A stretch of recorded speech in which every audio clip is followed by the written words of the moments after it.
E eu quero compartilhar a palavra de Deus com vocês em 1 Tessalonicenses, capítulo 2. Eu peço que vocês abram comigo. A gente vai ler do versículo 1 ao 12. 1 Tessalonicenses, capítulo 2, 1 ao 12. Eu sei que a gente não teve uma escala hoje para ministradores, para a nossa equipe, mas se você faz parte do nosso time de ministração, eu vou pedir para você, se você puder, se você estiver ok, se você estiver bem, se você não estiver sendo ministrado, estiver em paz, que no final você venha à frente para orar por pessoas que vão precisar de oração, ok? 1 Tessalonicenses 2, do 1 ao 12. O apóstolo Paulo escreve assim: Senhor, eu peço que o Senhor me ajude com a sua palavra e que o Senhor abençoe essa igreja. Por favor, abençoe. Abençoe essa igreja, abençoe essas pessoas, Senhor. Por favor, enquanto eu falar, por favor, Senhor, cure o coração delas. Enquanto eu falar, transforme, Senhor. Enquanto eu falar, age, Deus, por favor. É minha oração, amém. Irmãos, vocês sabem muito bem que a nossa chegada no meio de vocês não foi em vão. Pelo contrário, apesar de maltratados e insultados em Filipos, como vocês sabem, tivemos ousada confiança em nosso Deus para anunciar a vocês o Evangelho de Deus. Em meio a muita luta, pois a nossa exortação não procede de erro ou de intenções impuras, nem se baseia no engano. Pelo contrário, visto que fomos aprovados por Deus a ponto de Ele nos confiar o Evangelho, assim falamos, não para agradar as pessoas, e sim para agradar a Deus, que prova o nosso coração. A verdade, como vocês sabem, é que nunca usamos de linguagem de bajulação, nem de pretextos gananciosos. Deus é testemunha disso. E também jamais andamos buscando elogios das pessoas, nem de vocês, nem dos outros. Embora, como apóstolos de Cristo, pudéssemos ter feito exigências, preferimos ser carinhosos quando estivemos aí com vocês. Assim como uma mãe que acaricia os próprios filhos. Assim, com muito afeto, estávamos prontos a lhes oferecer não somente o Evangelho de Deus, mas até mesmo a própria vida. Porque vocês se tornaram muito amados por nós, pois vocês com certeza se lembram, irmãos, do nosso esforço e fadiga e de como trabalhando de noite e de dia para não vivermos à custa de nenhum de vocês, proclamando a vocês o Evangelho de Deus.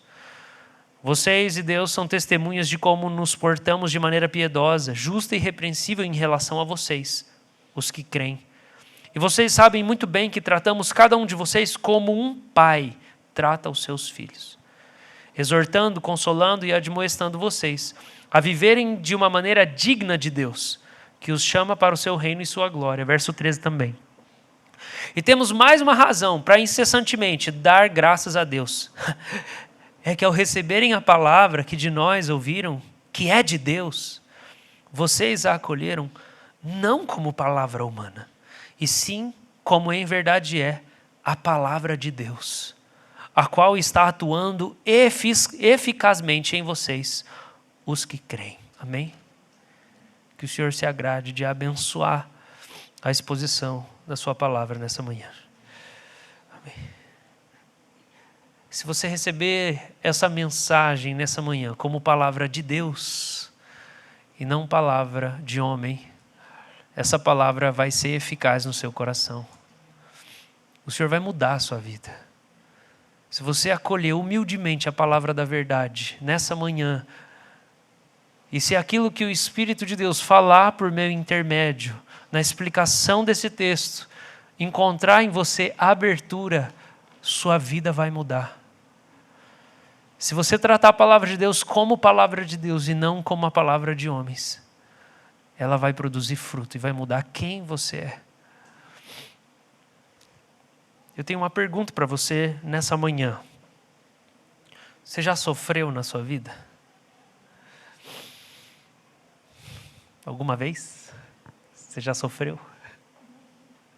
Você está em sofrimento na sua vida? Alguma coisa tem feito você sofrer? Quando a gente é criança e bebê, quando a gente é bebê, a gente sofre. A gente sofre só porque demorou 10 segundos para o leite chegar na boca. E a gente chora, a gente grita. Hoje de manhã, estava me arrumando, daí minha filha passou a mão no celular. E a gente não deixa elas verem celular e mexer em telas. A gente não tem televisão em casa. E daí ela pegou, e daí eu falei, filha, dá o celular para o papai. E daí ela estava com as duas mãos segurando assim. E daí eu falei, dá o celular para o papai. E daí ela fala, não, não. E agora a gente está ensinando ela a falar, sim, sim. No, no. É em inglês que ela responde. A gente não fala inglês lá em casa com ela. Antes de nascer, você pensa que vai fazer um monte de coisa, não faz nada. Algumas coisas. Algumas pessoas superpoderosas fazem, nós não. No, no. Falei, dá, filha. Daí eu peguei na ponta assim, e daí ela olhou para mim assim, tipo, você vai tirar de mim, papai? Eu falei, dá para o papai, por favor. Dá para o papai. E daí ela não soltava e ficou olhando, e eu, dá para o papai, filho? E daí ela soltou. Na hora que ela soltou, eu peguei. Daí ela começou a chorar. Quando a gente é criança, a gente chora por essas coisas. Ai, chorou desesperadamente. Parecia que estava sofrendo mesmo. Depois, quando a Luísa rolou, machucou, bateu a cabeça, que alguma coisa realmente estava doendo, o choro foi menos do que esse choro de que pegou o celular. Mas quando a gente é criança, a gente chora também. Quando a gente cresce um pouquinho. E as coisas que faz a gente chorar e sofrer quando a gente é criança é diferente. Né? É porque alguém tem um brinquedo que a gente não tem. E daí a gente queria ter, mãe, compra? Não. Não, mãe, mas o fulano, né? Daí aquela conversa, mas eu não sou a mãe do fulano. E daí as crianças choram. E quando a gente é adolescente, a gente chora e a gente sofre. Mas o adolescente, ele sofre muito por coisas que acontecem do lado de dentro. Por tantas mudanças, né? Eu ouvi falar que o Divertidamente 2 é bem bom. Né? Como que é o nome dela? Alguém falou? Riley. A Riley? Como é que é, Igor? Riley. Que tá gastando o inglês hoje. A Riley tá entrando na adolescência, né? E daí os novos sentimentos vão entrando e ela começa a sentir agora ansiedade, inveja e tudo mais. É um sofrimento muito interno, mas adolescente tem muito sofrimento também. Mas a vida adulta a gente sofre um pouco diferente. O nosso sofrimento da vida adulta é mais relacionado a frustrações. Você queria ter o dinheiro para levar sua família para viajar, você não tem. Você queria proporcionar uma coisa mais agradável, ter uma casa melhor, um carro melhor, você não tem. Você queria casar, não conseguiu, ou você casou, mas você tem problemas no casamento. São muitas responsabilidades se acumulando. E o curso da vida natural tem sofrimento. A gente não tem como fugir do sofrimento. Jesus falou que a nossa vida é como uma casa. E que cada um de nós toma decisões, dia após dia, para construir essa casa. E as decisões que você toma são o material que você usa para construir a casa. E que, sem exceção, todos nós vamos chegar um momento em que vai bater a chuva forte e o vento.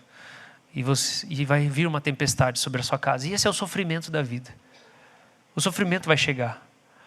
Agora, infelizmente, alguns de nós, como a gente ouviu aqui nessa manhã, passaram por alguns sofrimentos agudos de violência, de agressão, de abuso na infância mesmo.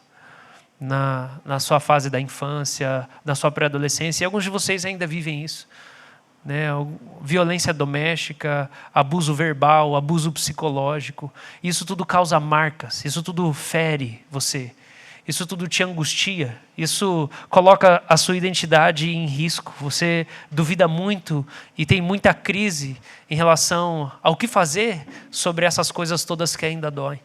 O apóstolo Paulo começa escrevendo nesse capítulo que nós lemos, dizendo que a chegada dele aos Tessalonicenses foi uma chegada em meio de maus tratos, insultos e muita luta. Se a gente for abrir as Escrituras para ler o relato que ele faz desse acontecimento, a gente vai para Atos 16, que é quando ele passa por Filipos antes de chegar em Tessalônica. O que acontece em Filipos é que o apóstolo Paulo vai, e é aquele texto que a gente conhece. Eles estão pregando o evangelho, e então se reúne uma multidão, e eles são levados para a praça pública. Levados para a praça pública, eles são despidos. Imagina arrancar sua roupa na frente de um monte de gente. Eles são despidos publicamente e eles são espancados em público. E sendo espancados, eles são levados e jogados na prisão. Até que de noite eles decidem, vamos louvar? Vamos louvar a Deus pelas feridas abertas nas nossas costas? Vamos louvar a Deus pelo olho roxo? Vamos louvar a Deus pela boca aberta e sangrando, porque nós somos dignos de sofrer e nos unir a Cristo? Porque a gente está pregando a mensagem de esperança, uma mensagem de amor, de salvação, de perdão, de misericórdia. Vamos louvar porque a gente está sendo digno de sofrer pelo Evangelho. E Paulo e Silas começam a louvar no meio do sofrimento. Eles começam a agradecer no meio da dor. E quando eles começam a louvar, todas as portas da cadeia se abrem e as correntes nas mãos e nos pés deles se rompem. E aquele tronco que os prendia, de repente já não os prende mais. Atos tem o relato de que logo em seguida, aquele que cuidava, o carcereiro, quando ele vê as portas das cadeias abertas, ele tira a espada e ele está pronto a suicidar-se, porque a punição que ele ia receber, se aqueles presos fugissem, seria pior do que o suicídio. E o apóstolo Paulo fala, calma, calma, calma, não tira a sua própria vida. A gente tem uma mensagem de esperança. Eu não sei se aquele carcereiro, se ele conseguiu prestar atenção em quem é que estava falando com ele. Se era os caras que tinham sido espancados em praça pública e estavam todos feridos e algemados. Tipo assim, se chega um mendigo para você e fala assim, eu tenho uma mensagem de esperança. Tá bom, eu não tenho pão hoje. O carcereiro estava trabalhando na profissão dele. Os caras estavam ali, o carcereiro falou assim, esses caras vão morrer. Eles foram presos sem um julgamento justo. E eles, nessa posição de fraqueza, de vulnerabilidade, de sofrimento, de dor, de humilhação, eles ainda tinham uma mensagem de esperança para compartilhar. Parece que o apóstolo Paulo é indestrutível, né? Ele começa a listar porque eu fui apedrejado, chicoteado, naufragado, jejuns e vigílias. Ele fala, essas são as marcas do meu apostolado. Parece que a mensagem do Evangelho fez uma coisa com esse cara. Ele é indestrutível. Fala sério, você pega uma gripe, você já assim, acho que hoje eu não vou no culto. O cara foi espancado quase até a morte. Eu tenho uma mensagem de esperança. Não tira a sua vida. Ele prega para o carcereiro. O carcereiro recebe Jesus. Ele vai para a casa do carcereiro, anuncia o evangelho, batiza a família inteira do carcereiro. Gente, tem uma coisa que me marca nessa narrativa. Me marca demais. O texto fala que o carcereiro limpa as feridas do apóstolo Paulo e de Silas. Ele limpa aquelas feridas abertas. E o apóstolo Paulo escreve aos Tessalonicenses, foi todo estrupiado e machucado e espancado que eu cheguei até vocês para anunciar o evangelho. Foi desse jeito que eu cheguei. E quando ele chega lá, e ele está lá em Tessalônica pregando, o texto fala que se junta aí no capítulo 17 de Atos, se junta um monte de gente na praça, de novo, e aqueles que se opunham ao evangelho, porque Paulo estava pregando contra o paganismo, contra as falsas religiões. Eles pegam, sabe na praça que tem gente sem nada para fazer? Tinha um povo lá também, em Tessalônica. O povo que ficava no comércio, ficava na Rua 15 lá, ficava dando rolê. Tem uma versão da Bíblia que fala que é o povo da camaradagem. É o povo vadio mesmo, que ficava lá só vagueando na praça. Juntam eles e falam assim, nós temos que dar um jeito num cara. De repente juntam um monte de gente, começa a fazer uma manifestação. E o apóstolo Paulo está falando, não foi fácil antes de chegar em Tessalônica. Não foi fácil quando a gente evangelizou vocês em Tessalônica. Mas eu queria muito que vocês lembrassem como é que a gente se apresentou para vocês. E o que ele descreve? Versículo 3. A nossa exortação não procede de erro ou de intenções impuras, nem se baseia no engano. Pelo contrário, visto que fomos aprovados por Deus a ponto dele nos confiar o Evangelho, assim falamos não para agradar pessoas, mas para agradar a Deus que prova o nosso coração. E vocês sabem, nós nunca usamos linguagem de bajulação, nem de pretextos gananciosos. Deus é testemunha disso, e não andamos buscando elogios de pessoas, nem de vocês, nem de outros. Olha o desprendimento de Paulo. Cara, eu estou dando a minha vida por isso, mas eu não quero forçar ninguém, eu não quero manipular ninguém, eu não quero seduzir ninguém, eu não quero chantagear ninguém, eu não quero enganar ninguém. Eu quero que Deus faça o trabalho. Eu quero que Deus realize a obra.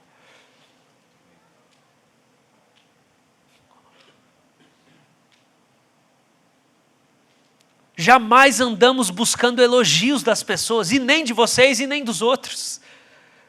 Como apóstolo de Cristo, podíamos ter feito exigências, mas preferimos ser carinhosos quando estivemos aí com vocês, como uma mãe acaricia os próprios filhos, e com muito afeto. A gente estava pronto a oferecer não só o Evangelho, mas também a própria vida. Você já viu gente falando de Jesus e do amor de Jesus sem ter amor no próprio coração? Já viu gente falando da bondade de Deus sem, parece que refletir essa bondade? Você já viu alguém falando assim, não, é para o seu amor que eu faço isso, mas parece que a pessoa vai morder você. Não, é para o seu bem, mas parece que ela vai matar você enquanto ela está fazendo aquilo. Irmãos, é isso que o apóstolo Paulo está dizendo aqui. Eu não levei só uma mensagem para vocês. A mensagem da esperança e do amor de Jesus por meio do Evangelho, ela foi vista em mim. E a pergunta que a gente faz quando a gente lê essa narrativa e a gente pensa em tudo que Paulo passou é, como é que faz para a gente não se tornar amargurado depois de tudo que a gente sofre na nossa vida? E a gente continuar poder ministrando Jesus para as pessoas com afeto, sem forçar elas, sem exigir elogios, sem tentar seduzir elas e fazer com que elas façam o que a gente quer. Como é que faz para o sofrimento da vida, para os maus tratos que a gente passa, para os insultos que a gente ouve, seja na nossa família, no ambiente da igreja, no ambiente de trabalho, como é que a gente faz para um divórcio não poluir a mensagem do Evangelho? Como é que a gente faz para um abandono? Como é que a gente faz para um abuso? Como é que a gente faz para a rejeição não poluir o nosso coração e a gente ainda conseguir falar do amor de Jesus tendo o amor de verdade no nosso coração? É disso que Paulo está falando. Eu cheguei com ferida sem estar cicatrizada, mas todo o sofrimento que a gente passou em Filipe não fez com que o nosso tom de voz fosse diferente. A gente não chegou amargurado para falar de Jesus porque as pessoas nos maltrataram. A gente não chegou com o coração duro e pensando assim, não tem paciência para vocês se convertem ou não, que eu já cansei de sofrer com esse negócio.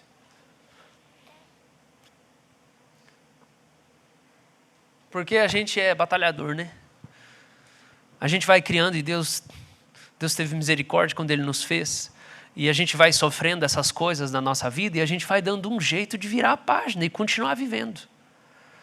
Então a gente sofre um abuso, sofre um mau trato, sofre insulto, não recebe afeto familiar, não recebe carinho, sente-se rejeitado ao longo da vida, só que a gente vai criando casca, formando uma armadura, embrutecendo, e a gente vai assim, vamos continuar, vamos viver, não dá para ficar sem, vamos trabalhar, vamos estudar, vamos viver. Alguns conseguem até casar, mesmo com toda essa armadura, com essa casca, mas talvez não conseguem viver bem, porque não conseguem ter intimidade, não consegue experimentar a intimidade com Deus, não consegue experimentar essa doçura que Paulo está descrevendo. Como é que faz, Paulo, para sofrer tanto e não poluir o coração? Como que faz para não viver ofendido? Versículo de número 4. Pelo contrário, visto que fomos aprovados por Deus, a ponto dele nos confiar o Evangelho.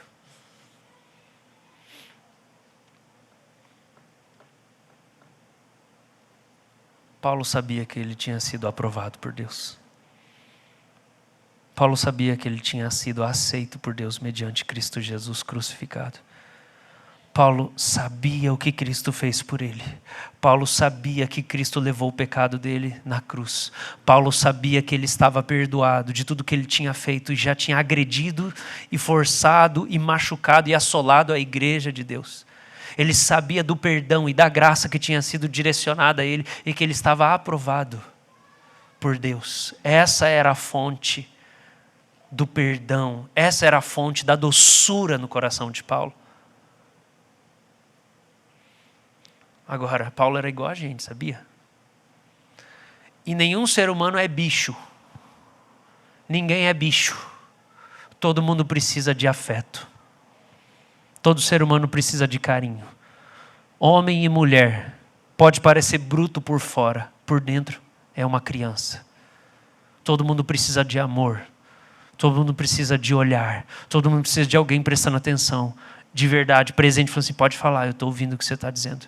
Todo mundo precisa de alguém para dar risada junto, para se divertir junto, para brincar junto, para sonhar junto, para fazer uma viagem junto, para ter boas memórias. Nossa, como foi boa aquela viagem. Nossa, como foi bom aquele momento, aquela fase, aquele período. Todo mundo precisa disso. Afeto, conexão, alma. Né? O Lenine acertou mesmo.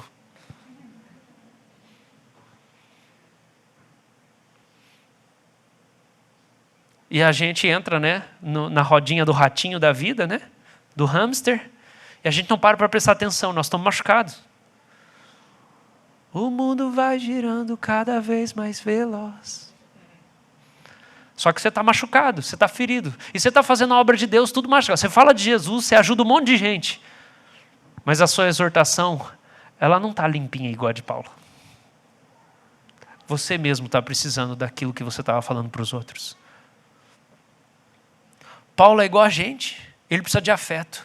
Agora, como faz para ser rejeitado e maltratado pelas pessoas e ainda ter amor para dar? Como que faz para você ser espancado até quase a morte? O cara que você podia canalizar toda a sua raiva, porque representa aqueles que te maltrataram, você assim, não faz mal para você, eu tenho uma mensagem de esperança para você. É a revelação do amor de Deus em Cristo Jesus. É a revelação do amor de Deus em Cristo Jesus.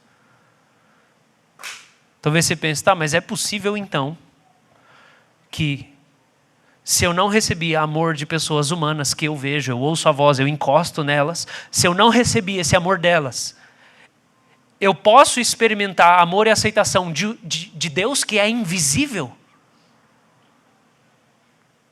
Essa é a pergunta. Essa é a dúvida que você tem. Deus pode substituir pessoas? Não foi isso que a nossa irmã testemunhou agora de manhã? Ela se sentiu a vida inteira rejeitada e sozinha. E pela primeira vez na vida, ela sentiu-se amada. E não tinha ninguém com ela, a não ser o Senhor falando no coração dela.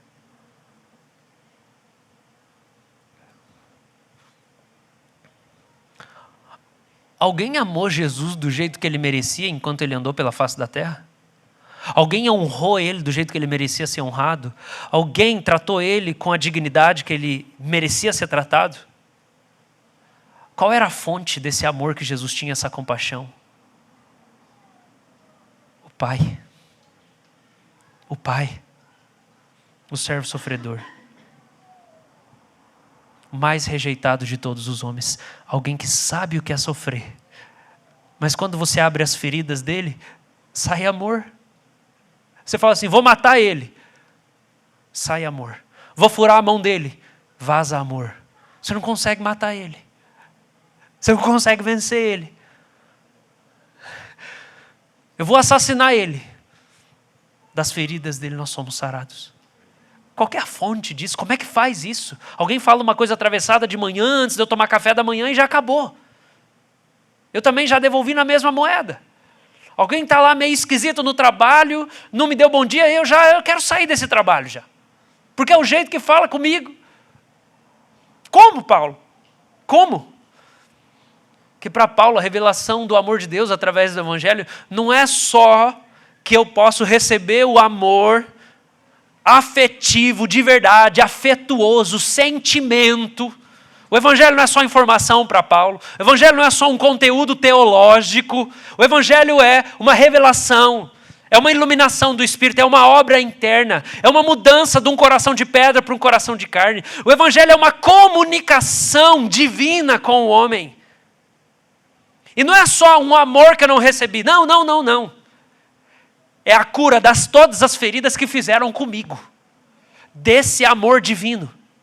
Visto que somos aprovados por Deus. Eu sou aprovado por Deus. Deus me ama.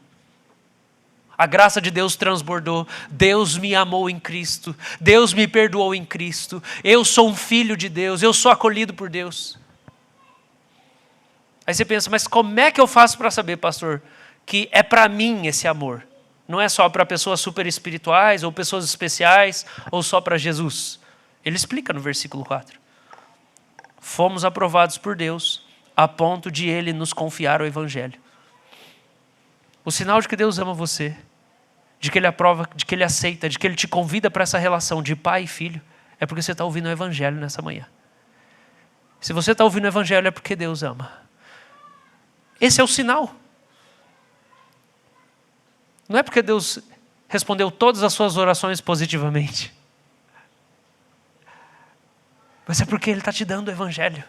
Você está ouvindo de Cristo nessa manhã. Você está ouvindo da bondade de Deus, esse convite em que Ele perdoa todos os seus pecados, as suas maldades. Ele te chama para vir, para ser um filho amado, para estar em Cristo, que é o Filho amado. Para te colocar em Cristo pela fé. Você é colocado em Cristo. Você é unido a Cristo.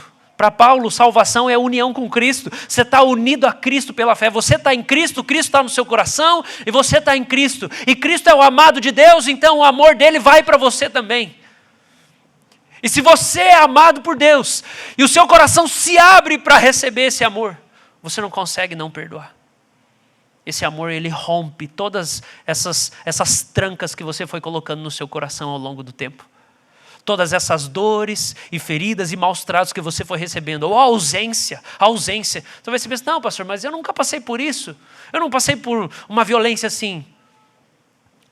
Mas você recebeu afeto?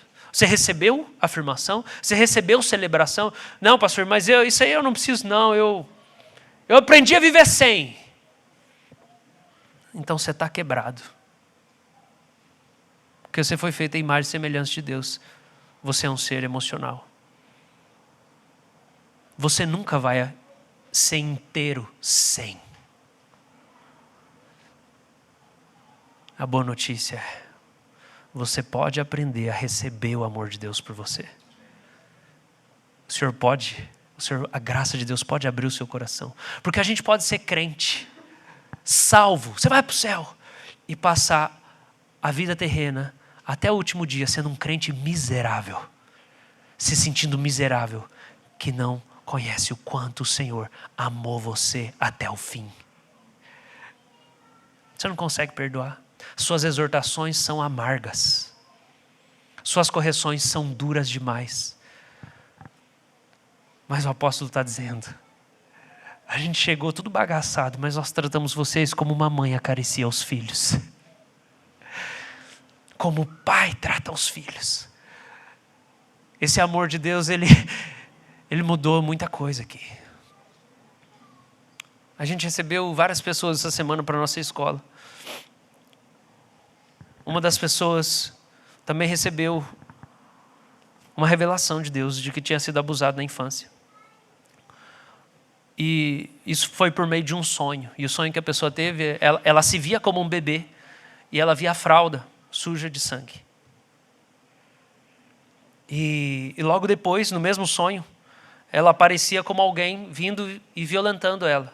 E a hora que essa pessoa respondia, a pessoa, não era só de brincadeira. Imediatamente o Senhor me deu alguns discernimentos para ministrar. E uma das coisas que eu trabalhei com a pessoa foi que o Senhor mostrou. Você sente que você não é ouvido? Que as suas palavras não têm importância?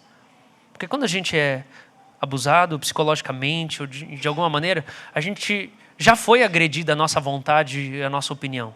Porque a pessoa pensou, não interessa o que você pensa, eu vou fazer o que eu quero com você. Daí a pessoa respondeu assim, pastor, toda vez que eu vou falar na igreja, para ensinar, ou fazer qualquer coisa, fazer uma oração, eu sinto que eu tenho que falar rápido, porque a minha voz incomoda os outros. Isso me acompanha desde sempre. Falei, então vamos... Deus quer restaurar a sua dignidade hoje. Foi por isso que Ele mostrou isso. Vamos orar? Falei, então repete comigo. Senhor, eu perdoo quem me violentou, mesmo sem eu saber quem foi. Eu abençoo, assim como o Senhor me perdoou dos meus pecados. E eu quero te agradecer, porque eu não sou um incômodo para as pessoas. Na hora a pessoa começou a desabar de chorar. Precisou se recompor.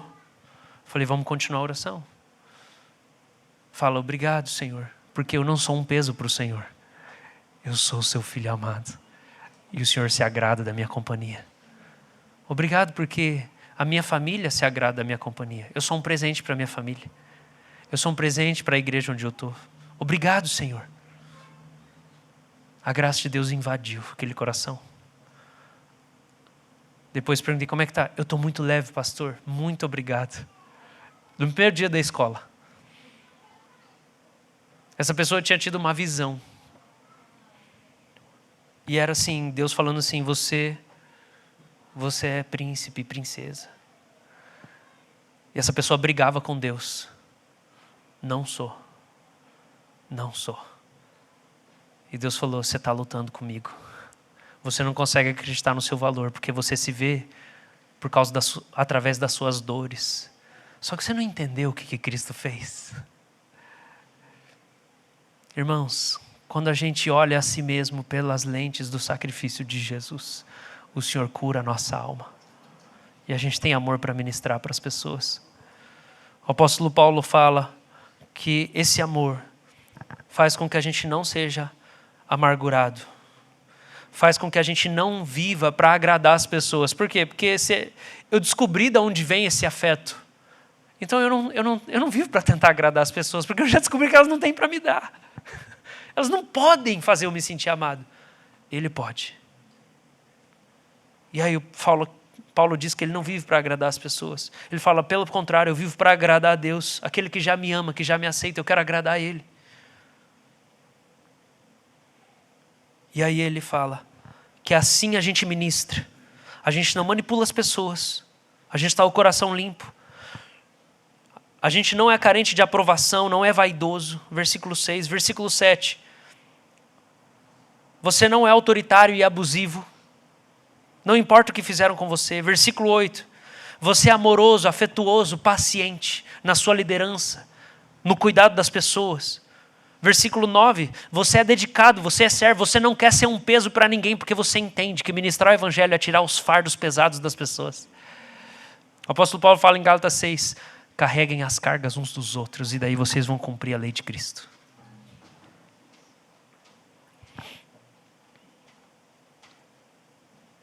E para finalizar, versículo de número 12, o apóstolo Paulo diz assim, 11 e 12. E vocês sabem muito bem que tratamos cada um de vocês como um pai trata os seus filhos, exortando, consolando.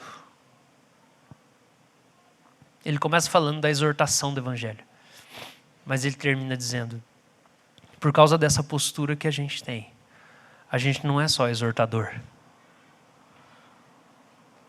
A gente não está só exortando. Conhece aqueles crentes que só sabem exortar? Não, mas é para o teu bem. Só sabe exortar. Tudo acho que resolve na base da pancada. Exortação, é só exortação. Paulo termina dizendo, vocês viram que não é só exortação que a gente faz. A gente consola. O que é consolo? O que é consolação?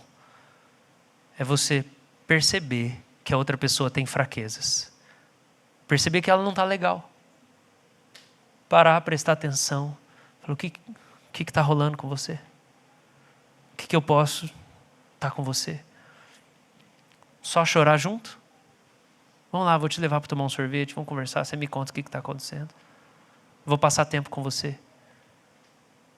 Paulo está dizendo, quando eu chego para vocês, irmãos, cheio de cicatriz no corpo, eu não chego com a carranque falando assim, não, gente, vocês têm que obedecer, porque olha só o quanto de coisa que eu faço por Jesus. Vocês têm que fazer também. Ele fala, não, eu sei que vocês têm as dores também. E eu estou disposto também a cuidar de vocês. Será que a sua vida cristã, ela tem sido marcada apenas por exigências que você faz às outras pessoas? Ou você também tem disposição para parar a sua agenda apressada e você consegue prestar atenção que alguém talvez não está bem e consolar? A gente pode viver a vida cristã passando por sofrimento e não perder a doçura. Para isso a gente precisa olhar para o amor de Deus através de Cristo Jesus, que nos aprova, nos aceita, nos recebe.